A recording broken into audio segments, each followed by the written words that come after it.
వాక్య భాగానికి ప్రవేశిద్దాం. అపోస్తలుడైన పౌలు గారు ఎఫెసీయులకు రాసిన పత్రిక 5వ అధ్యాయము దేవుని యొక్క వాక్యాన్ని 21 నుంచి 33 దాకా వచనాన్ని చదువుకుందాం. అపోస్తలుడైన పౌలు గారు 5వ అధ్యాయం 21 నుంచి 33 దాకా వచనాన్ని చదువుకుందాం. క్రీస్తునందరి భయముతో ఒకరికొకరు లోబడి ఉండడు. స్త్రీలారా ప్రభువునకు వలె మీ సొంత పురుషులకు లోబడి ఉండుడి. క్రీస్తు సంఘమునకు శిరస్సైయులాగున పురుషుడు భార్యకు శిరస్సైయున్నాడు. క్రీస్తే శరీరమునకు పరిశుద్ధుడై ఉన్నాడు, రక్షకుడై ఉన్నాడు. సంఘము క్రీస్తునకు లోబడినట్లుగా భార్యలు కూడా ప్రతి విషయంలోనూ తమ పురుషులకు లోబడవలెను. పురుషులారా మీరును మీ భార్యలను ప్రేమించుడి. అటువలే క్రీస్తు కూడా సంఘమును ప్రేమించి అది కళంకమైనను ముడతయైనను అగ్ని పర్యాయము లేక పరిశుద్ధమైనగాను నిర్దోషమైనగాను మహిమగలగాను ఆయన ఎదుట దాన్ని నిలబెట్టుకొనవలెనని వాక్యముతో స్నానము చేత దాన్ని పవిత్రపరచి పరిశుద్ధపరచుటకై దాని కొరకు తనను తాను అప్పగించుకొనెను. అటువలనే పురుషులు కూడా తమ సొంత శరీరములోనే తమ భార్యను ప్రేమించబద్దలైనారు. తన భార్యను ప్రేమించువాడు నన్ను ప్రేమించుకొనుచున్నాడు. స్తోత్రం. హల్లెలూయా.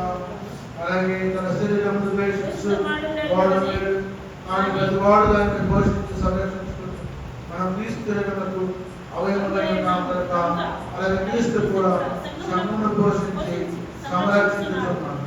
ఈ ఏదో పురుషుడిని విడిచి తన భార్యను కలుపుకోను వారిద్దరు ఏక శరీరం ఉండదు. అవన్నీ మరణం గొప్పది. అయితే నేను క్రీస్తుని గురించి సంఘం గురించి చెబుతున్నాను. మీలో ప్రతి పురుషుడు తన వలనే తన భార్యను ప్రేమింపవలెను. భార్య అయితే తన భర్తను ప్రేమించని ఇందునట్లు చూస్తున్నాడు. స్తోత్రం. హల్లెలూయా. ప్రియులారా,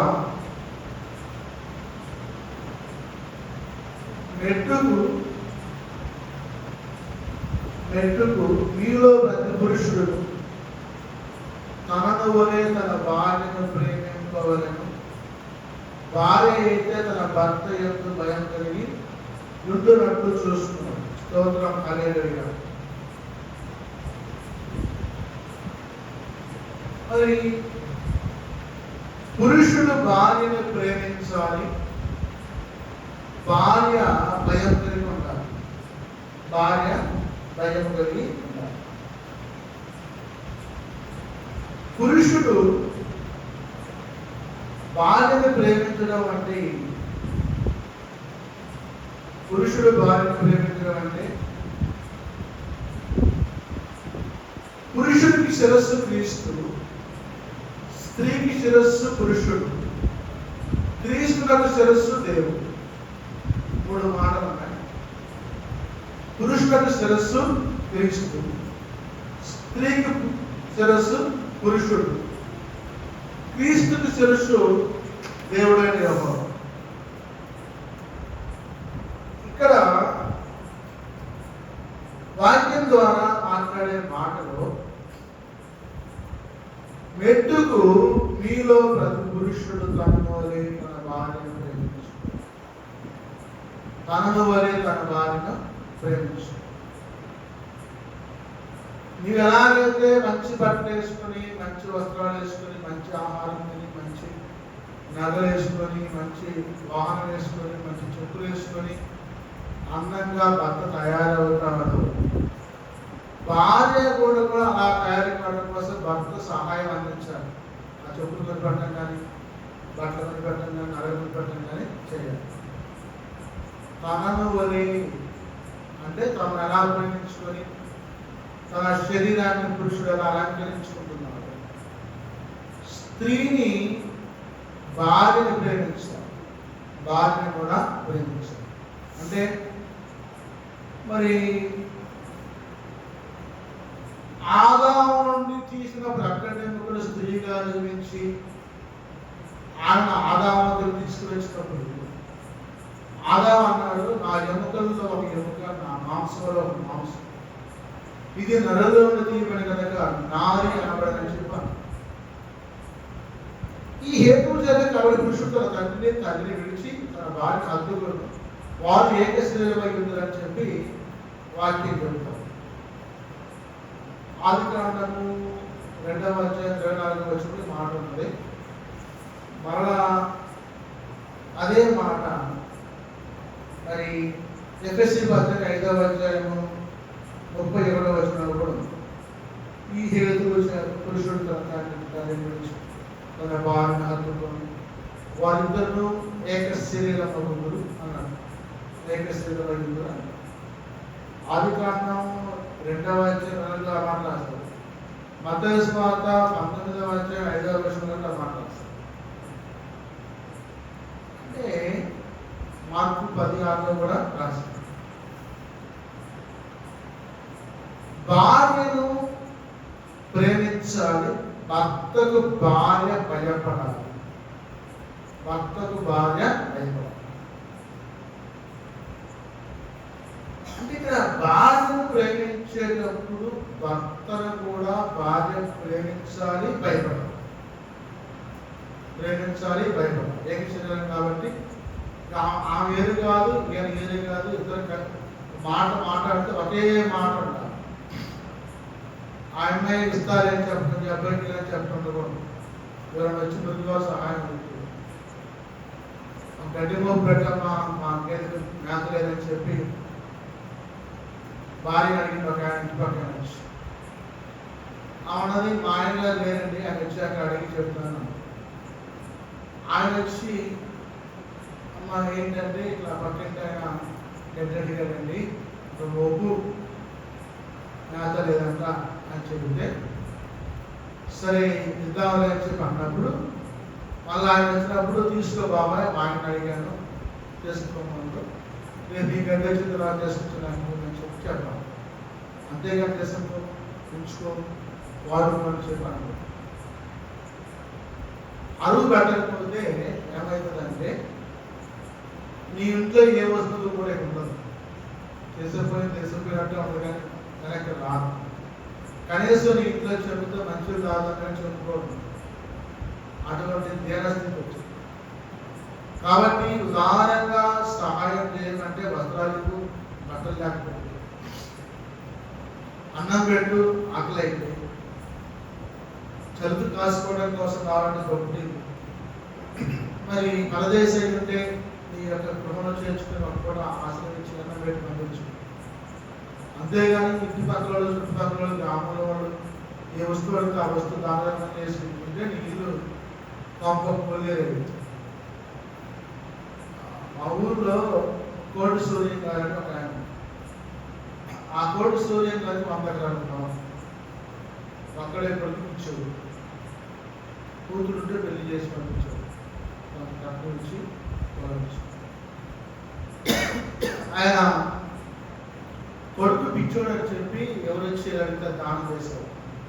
పిచ్చోడు ఎంత ఉపయోగంగా ఉందే అని తాగుడికి బానిస అయిపోయి, బీడీ సిగరెట్కి బానిస అయిపోయి, ఆ పొలం మొత్తం కూడా అమ్ముకొని చివరికి అడుక్కునే పరిస్థితి వచ్చింది. ఒక రోజు నేను ఒక పనికి వెళ్తే, వాళ్ళ చెల్లి వారి పనికి వెళ్తే, ఈయన ఎదురుగొండ ద్వారానికి వచ్చింది, పత్తికొండ వేసుకుపోవడానికి వచ్చింది. ఇలా అందరూ గోడ్సరిగా రోజులు మాట్లాడుతున్నారు. ఏంటంటే ఒకప్పుడు 100 ఎకరాలు రైతేనా, ఆస్తి మొత్తం ఆగం చేసాడు, భార్య చచ్చిపోయింది, కొడుకు పిచ్చోడు, అన్నం కోసం వాళ్ళ చేతులు వాళ్ళ చేతులంటే పని చేస్తుందో అని చెప్పంటే నాకు బాధ వేసింది. మరి ఎందుకంటే నీ యొక్క చెడు అలవాట్లు, చెడు సంరక్షణ, చెడు తలంపులు, చెడు నడవడిక, మానసిక సరిగా లేకపోవడం, నీ ఆరోగ్యాన్ని నువ్వు పాడు చేసుకొని నీ కుటుంబంలో నువ్వు చివరికి అడుగుకునే పరిస్థితి వస్తుంది. అందాకరం ఉండొచ్చు, కోటి రూపాయలు అనుకోవచ్చు, 10 లక్షల కారు ఉండొచ్చు, కేజీ బంగారం ఉండొచ్చు, 3 కిలోల గింజలు ఉండొచ్చు, 100 బస్తా గుడ్లు ఉండొచ్చు, తాగడానికి సమృద్ధి ఉండొచ్చు. కానీ మంచి నడవడిక లేకపోతే మరి చెడు సాంగత్యం మంచి నడవడిని చెరిపి వేస్తున్నట్టు సామెతల్లో ఉంది. చెడు సాంగత్యం అంటే దురాత్మ, అంటే వ్యభిచారానికి కానీ, జారత్వానికి కానీ, త్రాగులకు కానీ బానిస అయిపోతే, మందుకు బానిస అయిపోతే, సిగరెట్లు, బీడీ, సారా బానిస అయిపోతే నీ ధనం అనేది సిమెంట్ లాగా మొత్తం కొట్టి వేస్తాం, చెదల్లాగా తినేస్తాం, చెదల్లాగా తినేస్తాం. తీరా వెనక్కి చూసుకుంటే ఏముండదు, మొత్తం అయిపోయి కూర్చొని ఎంటీ కనపడతాం. నా ప్రియ సహోదరి సహోదరులారా, ప్రభు యొక్క నామాన్ని బట్టి ఈ రాత్రి కాలంలో ప్రభు మీతో మాట్లాడుతున్నాను. నీ భార్యను ప్రేమించుకొని మరి ఏక శరీరంగా ఉండడానికి హత్తుకోమంటున్నాను. హత్తుకో అంటే పరస్త్రీ సాంగత్యం లేకుండా నీ భార్య కౌగిలిలోనే నువ్వు సంతోషాన్ని పొందాలి. పరపురుషుడు సాంగత్యం లేకుండా నీ భర్త కౌగిలిలో నువ్వు సాంగత్యం పొందాలి. చెడు అలవాటు నేర్చుకొని, చెడు నగలు తెచ్చుకొని, వ్యభిచారమై, జానస్త్రీయం అయిపోయి, పరపురుషుడితో పరస్త్రీతో నీ యమన బలం మొత్తం కూడా పాటు చేసుకుంటా నీ జీవితం మొత్తం కూడా కలిగిపోయిన క్రొవ్వొత్తులాగా అయిపోతా ఉంటుంది. చివరికి నీ యొక్క యమన బలం అయిపోయిన తర్వాత వృద్ధాప్యం, నాకిచ్చిన యవ్వన బలము నిర్వీర్యం కాకముందే. స్తోత్రం, హల్లెలూయా. నీ యవ్వన బలం నిర్వీర్యం కాకముందే మరి దేవుణ్ణి తెలుసుకుంటే ఆయన నీతో మాట్లాడతాడు, ఆయన నీతో మాట్లాడతాడు. ఎందుకంటే నాకు ఇచ్చిన యవ్వన బలము నిర్వీర్యం కాకముందే, నాకున్న సంపదలన్నీ రెక్కలొచ్చి పోకముందే. స్తోత్రం, హల్లెలూయా.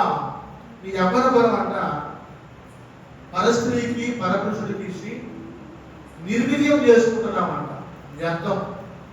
వ్యర్థం చేసుకుంది. ఇప్పుడు నీ ఎద్దులు బయట దున్ని వచ్చినటువంటి మరి అన్ని ఆఖరి నీ బలదన్నమాట దున్నియా దున్నం శక్తి మొత్తం బయట పొలంలో దున్ని వచ్చింది.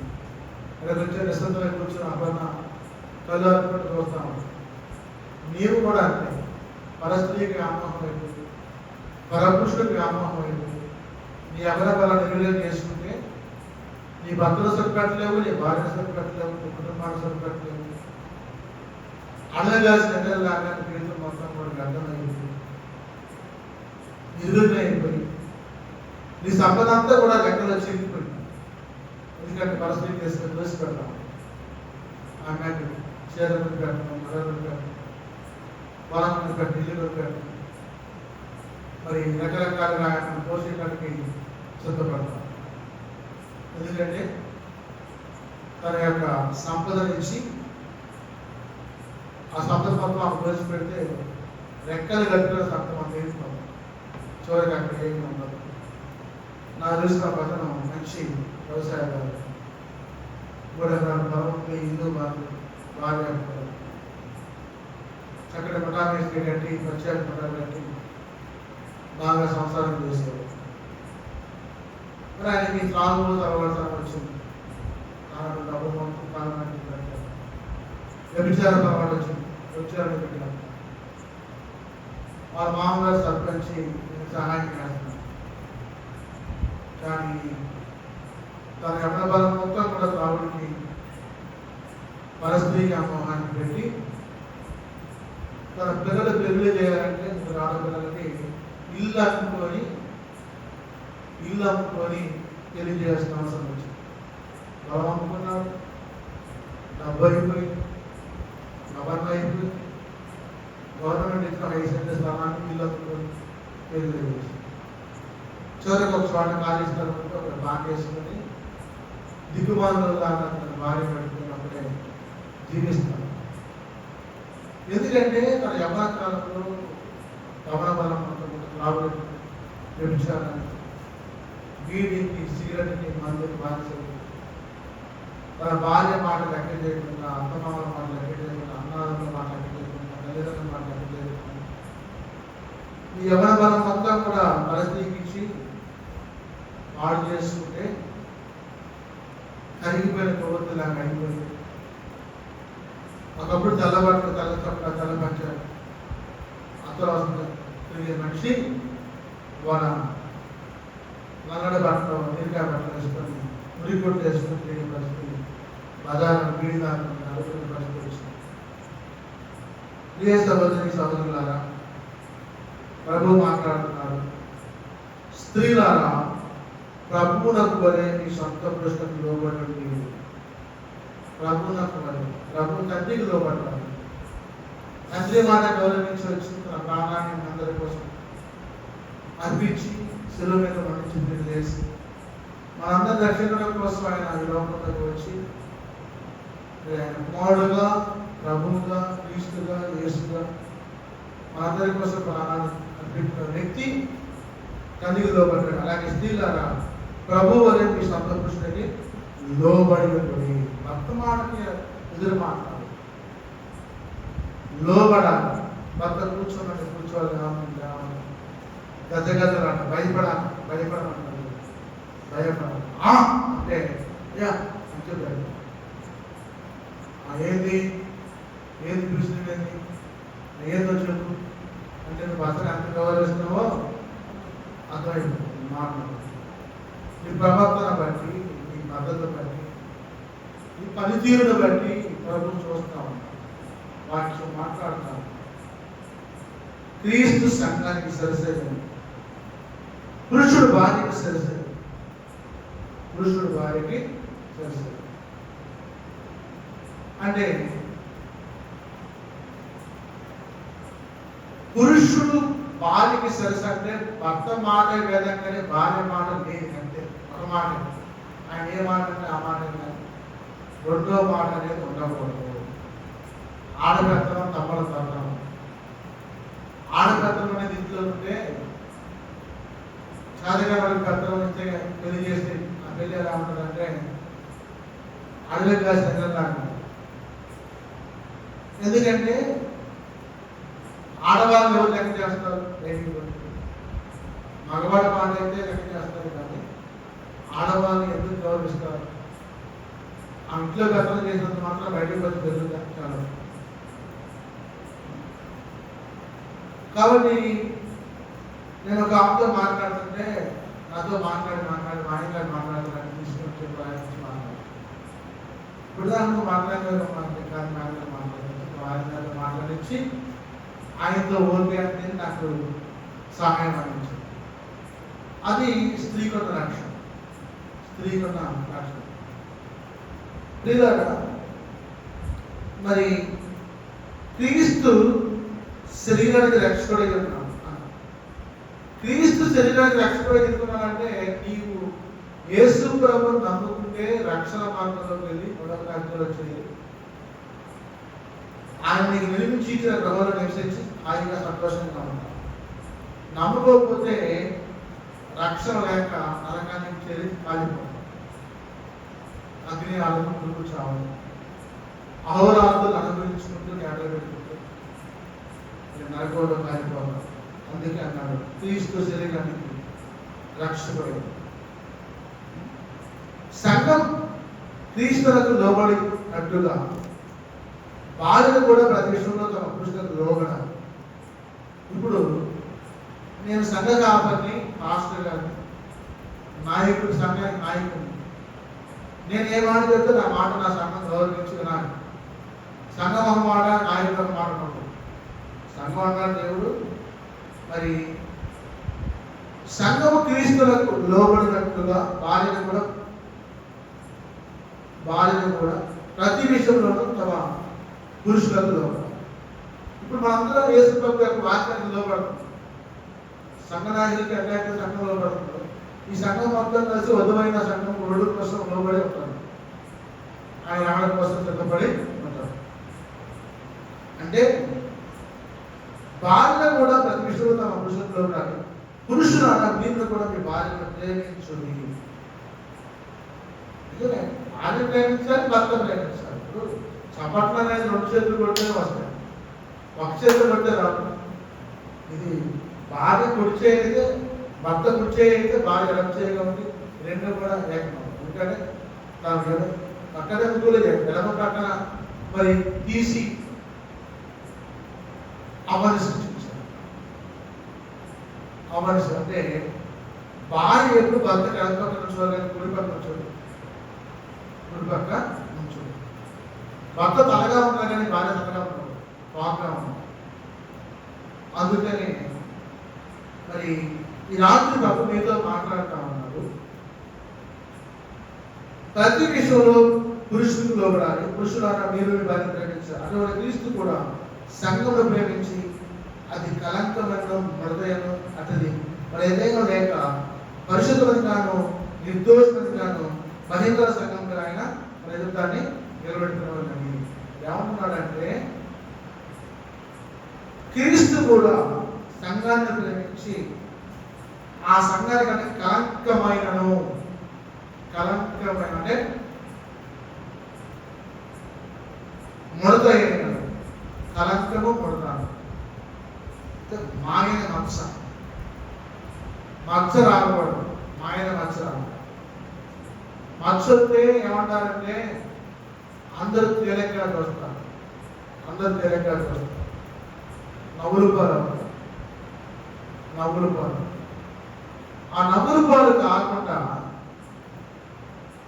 గౌరవించబడాలంటే ముడత అంటే ఏ పాపానికి లోను కాకుండా ఉంటే క్రీస్తు పరిశుద్ధపరచాడు సంఘాన్ని. మరి పరిశుద్ధమైన సంఘంగా నిర్దోషమైన సంఘంగా, పరిశుద్ధమైన సంఘంగా నిర్దోషమైన సంఘంగా మహిమ గల సంఘం ఆయన కాలేదా నిలబడి. మహిమ గల సంఘం అంటే ఎత్తబడే సంఘం, దేవుని రాజ్యానికి చేర్చబడే సంఘం. యేసు ప్రభు దాన్ని నిలబెడతాడు. వాక్యముతో మొదటి స్నానం చేద్దాన్ని పవిత్రపరచి పరిశుద్ధపరచుటకై. మనం ఎప్పుడు దేవుని మార్పుగా అబ్రహాం దేవుని నమ్మారు, అది వీధిగా అంచబడది.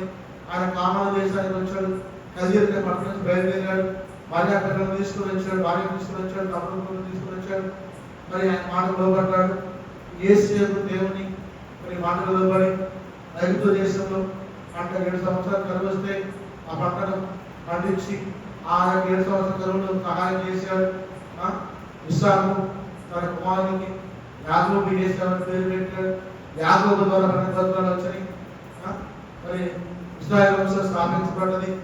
వాక్యం చెబుతాం అంటే వాక్యము చేత ఉదక స్నానం చేయాలి. వాక్యం చేత ఉదక స్నానం చేయాలి. కీర్తనకారులో దుష్టుల ఆలోచన చొప్పున పాపుల మార్గం నిలబడి అపహాసులు కూర్చుండ చోట కూర్చున్నాడు. దివారాత్మ యెహోవా ధర్మశాస్త్రం ధ్యానించేవాడు ధన్యుడు. అట్టి వాడు నీటిలో నాటుకున్నప్పుడే పచ్చని సారం జీవిస్తాను. నా ప్రియ సహోదరి సహోదరులారా, వాక్యాన్ని ఎవరు వేసుకోవాలి, వాక్యాన్ని ఆచరించాలి, వాక్యాన్ని ఎప్పుడు కూడా చదువుకుని ప్రార్థన చేస్తున్నాం. అంటే ఉదక స్నానం అంటే ప్రతిరోజు మన శరీరాన్ని స్నానం కాదు, వాక్యం ద్వారా మనం మన శరీరాన్ని శుద్ధీకరించుకోవాలి. మరి దాని కొరకు తాను అభివృద్ధులను అటువలే పురుషులు కూడా తమ సొంత పురుషులు శరీరం వల్ల తమ భార్యను ప్రేమించబోతున్నారు. తన భార్యను ప్రేమించేవాడు తను ప్రేమించుకోవచ్చు. వస్తూ హల్లెలూయా. భార్య ఎప్పుడు కించపరచకూడదు, భార్యను ప్రేమించాలి. భార్యను ప్రేమించకపోతే కించపరిస్తే తన కించపరిచినట్లయితే అని చెప్పి వాక్యం అంటే నీ భార్యతో ఎప్పుడైతే నువ్వు తెలియగా మాట్లాడావు, నీవు కూడా తెలియగా అయిపోతావు. నిన్ను ఎవరు లెక్క చేయరు, నిన్ను ఎవరు లెక్క చేయరు. కాబట్టి తన శరీరం ద్వేషించేవాడు లేడు, కానీ ప్రతివాడు దాన్ని పోషించి సంరక్షించుకో. ఎవరైనా శరీరాన్ని స్నానం చేసుకో, ఇస్త్రీ బట్టలు వేసుకుని ఇస్త్రీ బట్టలు వేసుకుని అన్నం తిని నిద్రపోయి లేసి బ్రష్ చేసి మొహం కట్టుకొని ప్రతిరోజు శరీరాన్ని శుభ్రం చేసుకుంటాం. అలాగే ప్రభావం కాదు, మరి క్రీస్తు శరీరంలో అవయవమై ఉన్నాం కనుక అలాగే క్రీస్తు కూడా సంఘంలో పోషించి సంరక్షిస్తున్నాం. స్తోత్రం, హల్లెలూయా.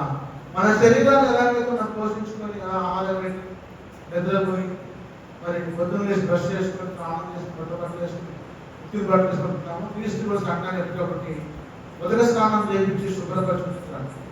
వాక్యం ద్వారా, ప్రార్థన ద్వారా, సాక్ష్యం ద్వారా, మరి ఆయన క్రియల ద్వారా, మహిమ ద్వారా ఉదక స్నానం చేయించి పోషిస్తాము.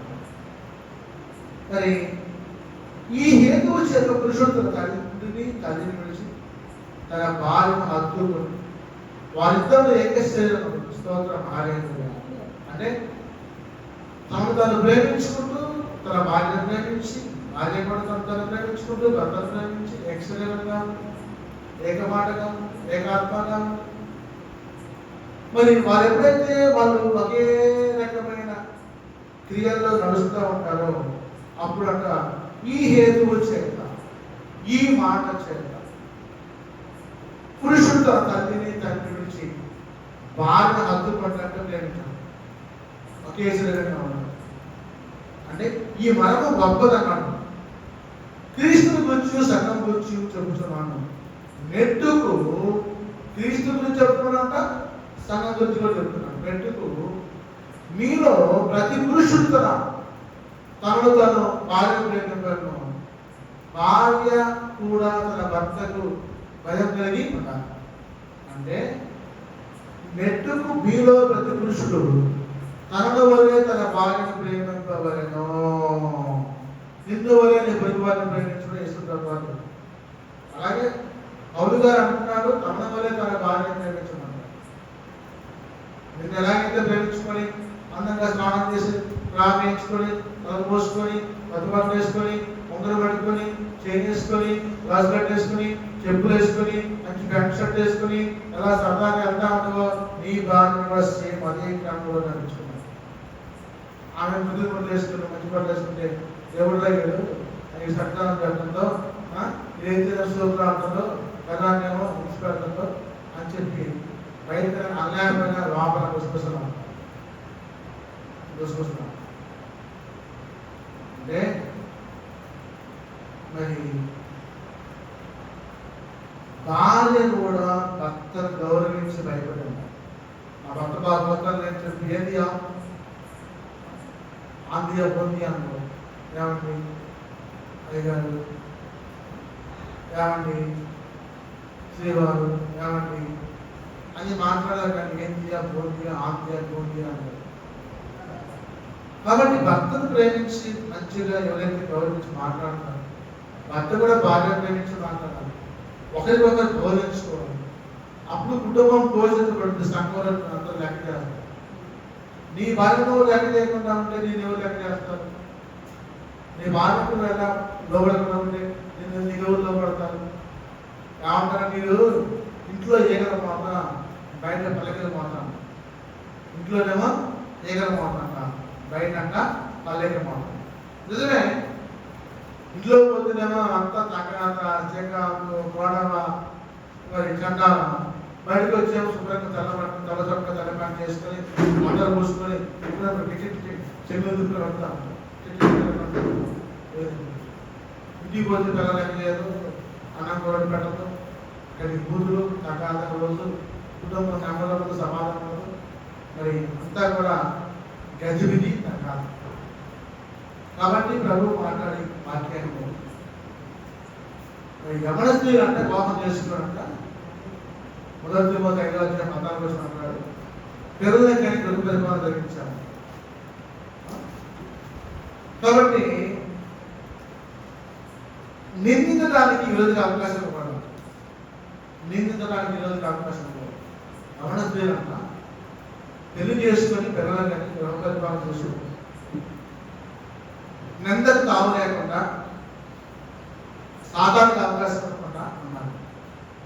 పురుషుడు అంటే సమస్య ఏంటి? ఏకపత్ని పురుషుడు, ఏకపత్ని పురుషుడు, ఒకే భార్య, ఒకే వివాహం, ఒకే గృహం, ఒకే మాట, ఒకే ఆస్తి, ఒకే శరీరం. ప్రవర్తించాలి. అందుకే నమస్కృతిలో ఎవరి పురుషుడు ప్రభు మాట్లాడు. తిమోతి గారు అంటారు, తిమోతి పత్రిక రాసిన తిమోతి గారు, తిమోతి యవనస్తులకు తెలియజేయండి, ఎవరి పురుషులకు తెలియజేయండి, జాగ్రత్త జరగకుండా, విచారం జరగకుండా మీ పిల్లల్ని కాపాడు, సంరక్షించుకుంది. నిందకి అవకాశం లేకుండా, సాధారణకు అవకాశం లేకుండా. ఎందుకంటే వివాహం అన్ని విషయాలు ఘనమైంది. ఎప్పుడు 13 వివాహ వ్యవస్థ అంట అన్ని విషయాల కంటే ఘనమైంది. వాళ్ళ జీవితంలో ఏదైనా అత్యున్నతమైన స్థాయి ఉందంటే వివాహం. రెండోది ఏం లేదు. అందుకే పెళ్లి ఖర్చు పెట్టి కనుక ఊరేగించి లైన్కి పెట్టి భోజనాలు పెట్టి బంగారం తెచ్చి బట్టలు తెచ్చి మరి రకరకాల గుర్రాల మీద ఊరేగేయటం, కార్ల మీద ఊరేగేయటం, లేకపోతేనేమో కలెక్లో ఊరేగేయటం, మరి లేకపోతే బ్యాండ్లు, మేళాలు, డ్యాన్సులు, చప్పట్లు, దొప్పట్లు, ఆహా ఓహో అందించేది. ఎందుకంటే అది ఘనమైంది. అంటే ఘనమైంది అన్ని విషయాల్లో ఘనమైంది ప్రవేశించారు. హిందూ వివాహం కావచ్చు, క్రిస్టియన్ మ్యారేజ్ కావచ్చు, ముస్లిం మ్యారేజ్ కావచ్చు, ఏ మతమైనా సరే వివాహం అనేది ఘనమైంది. ఎందుకంటే భార్యను పురుషుడు తన తల్లిని తండ్రిని విడిచి తన భార్యను హత్తుకొని జీవిస్తాడు. వాళ్ళ జీవితంలో చాలా పెద్ద అయితే పిల్లలు అంటారు, ఇక సంవత్సరాలు అంతా ముసలు అయిపోతారు, ఇక చనిపోతారు. అది వేరే విషయం. యవన కాలంలో చేసి వివాహం అంటే ఘనమైంది. అందుకే కోట్లు కోట్లు లక్షల లక్షలు ఖర్చు పెడుతున్నారు. వివాహం ఘనంగా చేసుకుంటారు. పురుషుడు లోబడి ఉండమా. ఇరుగా బ్లాక్లో గొప్పలు మాట్లాడుతున్నారు. ఈ కుమారులు కుమార్తెలకు పెళ్లి చేసి కుమార్తెలను కుమారులను కనండి, తోటలు నాటి ఫలాలను అడగవచ్చు. మన పిల్లలు పెళ్లి చేసి కుమార్తెల కుమారులు కానీ మనల తమలను కానీ వాళ్ళ తోటలు నాటి ఫలాలు వేసి ఫలాలు ఇచ్చి ఇల్లు ఇచ్చి వాకిలు ఇచ్చి పిల్లలకు అప్పగించి సంవత్సరాలు ఏమన్నా. అంటే వివాహ వ్యవస్థలు అంత ఘనంగా ఉంది. పురుషుడు స్త్రీని అందుకోవడం, ఏక శరీరంగా ఉండడం, ఏకాత్మంగా ఉండడం, ఏకమాటగా ఉండడం, మరి ప్రతి విషయంలో కూడా భార్యను సంతోషపడాలి, భర్తను సంతోషపడాలి. భార్యను సంతోషపెట్టాలి. ఉద్యోగస్తులు అన్నాడు, భార్యను సంతోషపడాలి. ఉద్యోగస్తులు 24 ఒకరి నుంచి 5 ఎలాగంటే ఒక కొత్తగా ఒక దాన్ని పెళ్లి చేసుకుని సేవలో చేరుకోకూడదు. అతని పైన ఏ వ్యాపారం మోపకూడదు. ఏడాది వరకు తీరిన తర్వాత అతను తన ఇంట నుండి తాను పరిగ్రహించిన భార్యను సంతోషపడాలి. అవతల మొత్తం భార్యతో సంసారాన్ని సంతోషపడాలి. చాలా మంది పెళ్లి చేసుకుని వదిలిపోతారు. పెళ్లి చేసుకుని వారిని భార్యను పెట్టేసి సంవత్సరం భార్య పెట్టుకుంటారు. అందుకే సామెతల్లో సులభం అంటున్నాడు, భార్య దొరికిన వారికి మేలు దొరికినది, అట్టి వాడు యెహోవా వలన అనుగ్రహము పొందినవాడు. 18 సామెతల్లో భార్య దొరికిన వాడి కంట మేలు దొరికింది. మేలు మేలు అంటే ఆహారం పెట్టుద్ది, నీళ్ళు వదులుద్ది, బతుకుతుంది, ఇల్లు ఉంచుద్ది, అన్నం పండుద్ది, కూర వండుద్ది, సంవత్సరానికి సరిదిద్దుద్ది, మరి పొలానికి అన్నం కట్టుద్ది, జాబుకి అన్నం కట్టుద్ది, వ్యాపారానికి అన్నం కట్టుద్ది, పిల్లలకి స్నానం చేసి బడికి పంపించుద్ది, ఇంట్లో పని చేసుకుంటుంది, సాయంత్రం పని చేస్తుంది, పొలానికి వస్తుంది, జాబుకి వస్తుంది, వ్యాపారానికి వస్తుంది. అంటే భార్య దొరికిన వారికి మేలు దొరికిన మేలు.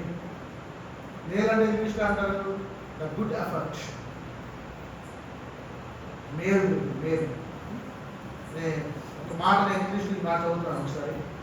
సామెతల గ్రంథము 18వ అధ్యాయం 22వ వచనాన్ని ఇంగ్లీష్లో కూడా చదివిస్తున్నాను. ఆ మేలు అనేది ఏమంటాయి వాడికి ఒకసారి భాషలో స్తోత్రం. హల్లెలూయా. ప్రభు అంటూ మాట్లాడుతూ ఉంది. సామెతల గ్రంథము 18వ అధ్యాయము 2వ వచనం. భార్య దొరికిన వారికి మేలు దొరికిన అటు వాడు యెహోవా అనుగ్రహం పొందినవాడు. Whoso findeth a wife findeth a good thing and obtaineth favor of the Lord. Findeth మేలంటే findeth. Whoso findeth a wife findeth a good thing, findeth and obtaineth favor of the Lord. భార్య మేలు దొరికిన అటు వాడు యెహోవా అనుగ్రహం అంటే obtaineth అనుగ్రహం. ఫైండెత్ అంటే మేలు, ఫైండెత్ మేలు దొరికింది. అందుకని 19 అన్నాడు, గృహమును విత్తమును పెదరించిన శ్వాస సుబుద్ధి గల దారి యెహోవా యొక్క దానం. సుబుద్ధి గల భార్య అంట యెహోవా యొక్క దానం. దానం అంటే భార్య, మంచి భార్య దొరకడం దేవుని చిత్తమై ఉండాలి. గాలిలో కావాలంటే చెడబారి దొరుకుతారు, సంవత్సరాలు ఇచ్చారు, ఇడిపోతా ఉంటారు. భయం ఉండదు, భక్తి ఉండదు, విశ్వాసం ఉండదు, నమ్మకం ఉండదు. ఆయన మీద ఇది ఆగమిస్తారు. నాతో ఇందాక ఒక మాట చెప్తున్నాను. మరి వాళ్ళ ఆయన తమ్ముడికి వాళ్ళ అన్న కొడుకు నాన్నకి పెళ్ళించింది. పెళ్ళైంది. ఒక 4 సంవత్సరాలు చేసినవాడు ఆ పిల్లలు వదిలిపెట్టేసి హైదరాబాద్ పెట్టుకుంటూ రాను. 3 సంవత్సరాలు రాను. 3 సంవత్సరాలు మరి అమ్మ కూడా మాట్లాడుకుని సేల్ చేసుకుపోయారు. రాకుంటే కాదు అది అడిగినట్టు ఎక్కడ ఇంకా అందరూ చూస్తున్నాయా అంటే భార్య సంవత్సరం పాటు కడబాయి వదిలితే బయట చెప్తాను. వాడు నెలలోనే విడిచిపెట్టుకుని వేరే అమ్మాయి పెడతాను. వేరే అమ్మాయితో ఉంటున్నాడని ఈ అమ్మాయి పరిస్థితి ఏమైపోవాలి? ఈ తల్లిదండ్రులకు ఎంత శోభ ఇంట్లో ఉంటే. కాబట్టి కుటుంబాల్లో సమాధానం ఉండలేదు, నెమ్మది ఉండలేదు. ఖర్చు పెట్టి పెళ్లి చేసినా కానీ ఆయన మంచి అబ్బాయి కాకపోతే భక్తులు పెట్టిపోయింది, ఆయన మంచి అబ్బాయి కాబట్టి భార్య పెట్టేసింది.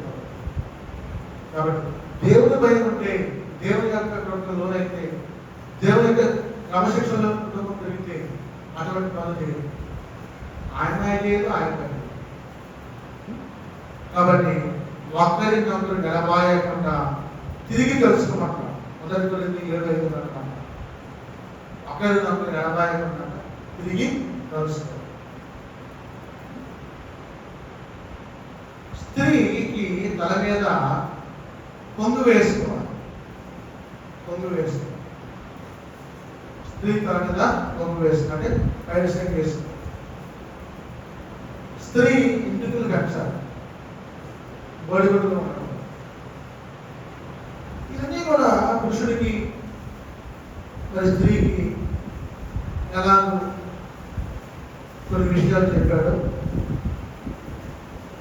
స్త్రీ పురుషుడి నుండి ఎలా కలిగానో ఒక మాట కొరింథీ సంఘం రాసిన పత్రిక అంటున్నాడు. స్త్రీ పురుషుడి నుండి ఎలా కలిగిన ఆదాము పక్కన నుంచి ఎడమ పక్కన నుంచి ఎలాగైతే తీసుకున్న వారు మరి అమ్మను తయారు చేశాడు, స్త్రీ నుండి కూడా పురుషుడు పెరిగాడు. స్త్రీ మూలంగా పురుషుడు పెరిగాడు. మొట్టమొదటి స్త్రీని దేవుడు పక్కన నుంచి తయారు చేస్తే ఆ తర్వాత భార్య భర్త కూడి సంసారం చేసి పిల్లల కట్టడం ద్వారా స్త్రీ ద్వారా సంసారం చేస్తారు. మొట్టమొదటి స్త్రీనేమో దేవుడు తయారు చేసి నిర్మించి ఆదాయించాడు. ఆదాము అమ్మకు కూడా ద్వారా సంతానం కలిగి స్త్రీకి సంతానం కలిగి పురుషుడు వచ్చాడు, బయటకు వచ్చాడు. స్తోత్రం హల్లెలూయా. అంటే మరి వాక్యం మాట్లాడుతామంటే పెళ్లి చేసి కుమార్తెలు మరి వారి కుమార్తెలు కుమారుని మనల్ని రుణాన్ని నాకు చేస్తుంది. వివాహ వ్యవస్థలో విధిగా ఉన్న వారిని హత్తుకోండి. ముడిని స్త్రీ ఏదైనా ఏది వచ్చాక పురుషుడు తన తండ్రిని తల్లి పిలిచి ఆయన హత్తుకుంది. హత్తుకుందంటే ఏకసరి విడిగా ఉన్న వారిని హత్తుకోవడం. వివాహం అంటే విడిగా ఉన్న వారిని హత్తుకోవడం, కలిసిపోవడం. ముడివే ముప్పేళ్ళ తాడు చెప్పుకోవాలంట. ముప్పేళ్ళ తాడు ఏక శరీరం అంటారు, ఏకాత్మ అంటారు, ఏక మాట అంటారు, ఏక వచనం అంటారు. భార్య భర్త, భార్యకి శిరస్సు అంటే భర్తే, భర్తకి శిరస్సు అంటే క్రీస్తే, క్రీస్తు శిరస్సు అంటే యెహోవాయే. కాబట్టి పురుషుడికి లోబడి భార్య జీవించాలి. పురుషుడు మాట భర్త మాట భార్య అవధానం. ఇది వివాహ వ్యవస్థ.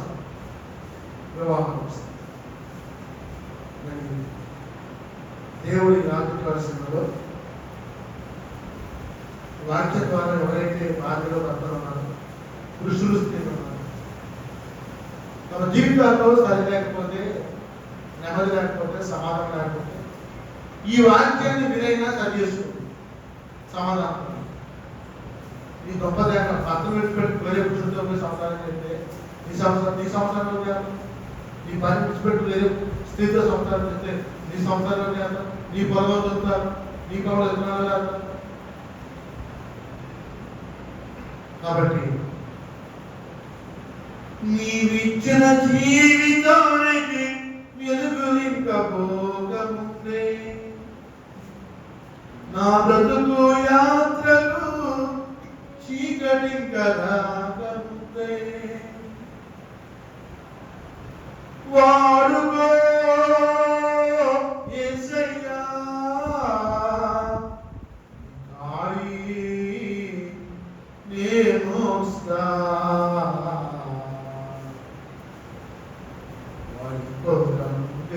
నన్ను వాడుకో, వద్దు వారిపోకముందే నన్ను వాడుకో,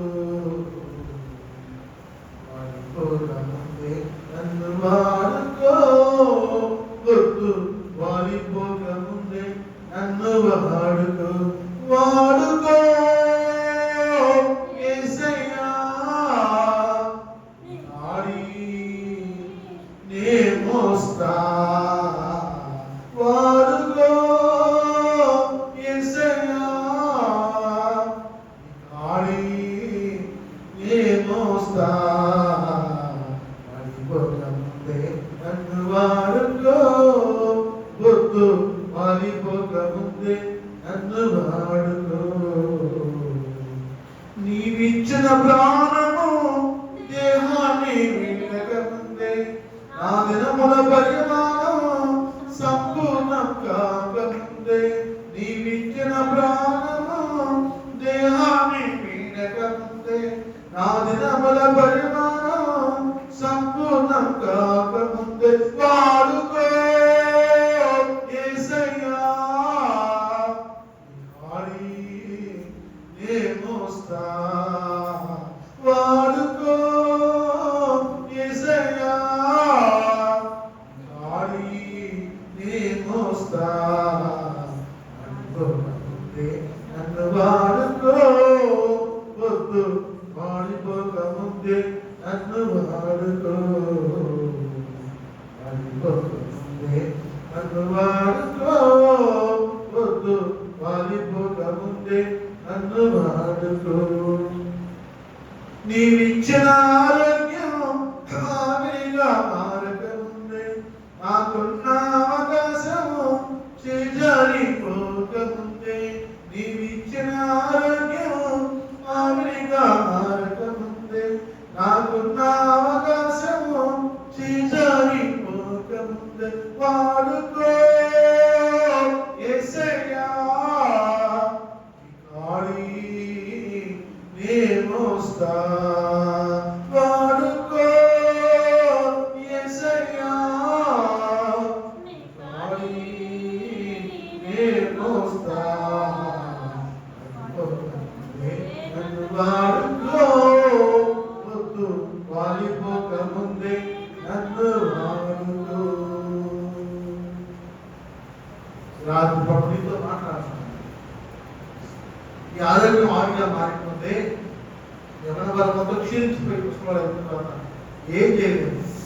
కూర్చోలేవు, లేవలేవు, కూర్చోలేవు, పడుకోలేవు, తినలేవు, తాగలేవు, నడవలేవు, కూర్చోలేవు. యవన కాలంలో బ్రహ్మ నమ్ముకొని భయంతో భక్తితో ఒకే స్త్రీతో ఒకే పురుషుతో సంసారం చేస్తే ఈ కుటుంబం ఆస్వాదించబడుతుంది, అభివృద్ధి చెందుతుంది. రాత్రి బొమ్మితో మాట్లాడతారు మన వాక్యం ద్వారా. చెల్లి, తల్లి, అక్క, తమ్ముడు, నాన్న, అన్న, ప్రభు యొక్క మాటలు ఆనందించి నీ జీవితాన్ని దిద్దుకొని గాలింపు నుంచి బయటపడు, గాలి అలవాటు నుంచి బయటపడు, చెడు అలవాటు నుంచి బయటపడు, చెడు సాంగత్యం నుంచి బయటపడు, చెడు నడవడం నుంచి బయటపడు. నీ యొక్క అపవిత్రమైన ఆత్మను పవిత్రమైన ఆత్మగా మార్చుకొని పరిశుద్ధమైన యేసుప్రభువుని నమ్ముకొని జీవించు. అప్పుడు దేవుడు నీలో నివసిస్తాడు, జీవిస్తాడు. ఆత్మాభిషేకంతో ప్రస్తుతాత్మ శక్తిని ప్రోక్షింపజేసి నిత్యము నేను వర్ధల చేస్తాను. దేవుడి మాటలు ప్రార్థన చేసి పరిశుద్ధాత్మ స్త్రీ గురించి, పురుషుల గురించి, వివాహ వ్యవస్థ గురించి మీరు మాట్లాడిన మాటల ద్వారా ఏక శరీరంగా ఉన్నాను, ఏక ఆత్మ. స్త్రీకి పురుషుడు తలగా ఉన్నాను, పురుషుడు తలగా క్రీస్తాను, క్రీస్తు తలగా దేవుడు అంటున్నాను. అవునా? ఆ స్త్రీకి ఎప్పుడు పురుషుడు తలగా ఉన్నాడు. భర్త మాటే వేదవాకుగా ఉన్నాడు, భార్య మాట భర్త వినాలి, భర్త మాట భార్య వినాలి, భర్తకు భార్య భయపడాలి, భర్త భార్యను ప్రేమించాలని చెప్పి వాక్యాన్ని బట్టి అమలు జీవితాల్లో ఫలింప చేసే భాగ్యాన్ని దయచేయమని నాజరేయుడైన యేసు నామములో ప్రార్థించి అడిగి వేడుకొనుచున్నాం తండ్రి. ఆమేన్. హల్లెలూయా, హల్లెలూయా.